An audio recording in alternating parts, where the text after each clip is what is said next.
আজকের যে বিষয়টি নিয়ে আলোচনা করব সেটি হলো রুদ্রাক্ষর শুদ্ধিকরণ। আমরা অনেকেই বাজার থেকে রুদ্রাক্ষ এনেই পড়ে ফেলি, এতে কোনো ফল লাভ হয় না।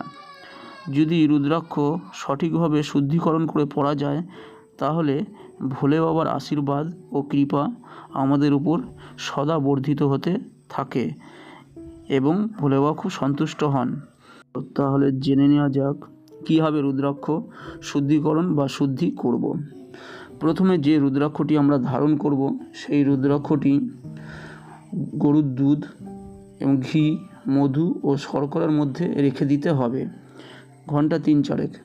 তারপর লাল বা সাদা সুতোয় ভরে নিতে হবে সেই রুদ্রাক্ষটিকে এবং 9 বার ওং নমঃ শিবায় মন্ত্র পাঠ করে সোমবার এই রুদ্রাক্ষ ধারণ করতে হবে।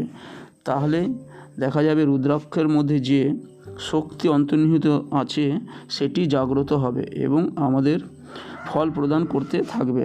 তাই বাজার থেকে সরাসরি রুদ্রাক্ষ কিনে এনেই পড়া চলবে না, একে আগে শুদ্ধি করে নিয়ে তারপরে পড়তে হবে, তাহলে যথাযথ ফল আমরা পাবো। তাহলে বন্ধুরা, আজকে এই পর্যন্তই। দেখা হচ্ছে পরবর্তী ভিডিওতে। ততক্ষণ তোমরা সবাই ভালো থেকো।